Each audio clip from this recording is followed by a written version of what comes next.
Hi అండి. పుట్టింటి నుండి మా అమ్మ నా కోసం ఏం పంపించిందో చూద్దామా. ఇక్కడ నేను ఒక్కొక్కటిగా ఓపెన్ చేసి చూస్తున్నా. చుక్కుడికాయ, అలాగే పచ్చిమిర్చి, ఇది తొగరికాయ అంటే కందికాయ అండి. తొగరికాయ, పచ్చిమిర్చి, ఇంకా కొన్ని చింతకాయలు. ఇవన్నీ కెమికల్స్ లేకుండా పండినవి. చేన్లో చెట్టుకు పండిన చింతకాయలు, అలా పెరట్లో పచ్చిమిర్చి, ఇవి నాటు పచ్చిమిర్చి. ఇవి కూడా కెమికల్స్ లేకుండా న్యాచురల్గా పండినవే.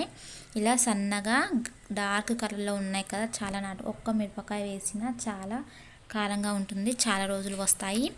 ఇవి దాదాపు 1/2 kg వరకు ఉన్నాయి.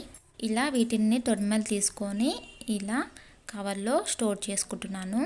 టిష్యూ కవర్లో బ్యాగ్స్ వస్తుంటాయి కదా ఇంటికి, అలాంటి దాంట్లో నేను స్టోర్ చేసుకుంటున్నాను. ఇవి తొగరికాయ అండి, అదే కందికాయ అని అంటారు. ఇది కూడా కెమికల్స్ లేకుండా న్యాచురల్గా పండించిందే చేన్లలో. అలా ఇది ఈ సీజన్లో తప్ప మళ్ళీ కావాలన్నా దొరకదు. వీటితో రెసిపీస్ కూడా చేసుకోవచ్చు. వీటిని బఠానీలాగా కూడా యూజ్ చేసుకోవచ్చు, చాలా టేస్ట్గా ఉంటుంది కర్రీస్లలో. ఇంకా వీటిని వాటర్లో సాల్ట్ వేసి ప్లెయిన్గా ఉడికించుకొని తింటే కూడా చాలా టేస్టీగా ఉంటాయి. ఇవి కూడా ఇంటి వెనకాల కెమికల్స్ లేకుండా పెంచిన చుక్కుడుకాయలండి. ఇవ్వండి మా అమ్మ నా కోసం పంపిన వెజిటేబుల్స్. ఇవి చాలా హెల్దీ అండి, ఏ కెమికల్స్ లేకుండా న్యాచురల్గా పెరిగిన వెజిటేబుల్స్ ఇవి. ఇలా న్యాచురల్గా పండించిన కెమికల్స్ లేకుండా వాటిని తింటే చాలా హెల్దీ, ఆరోగ్యంగా ఉండొచ్చు.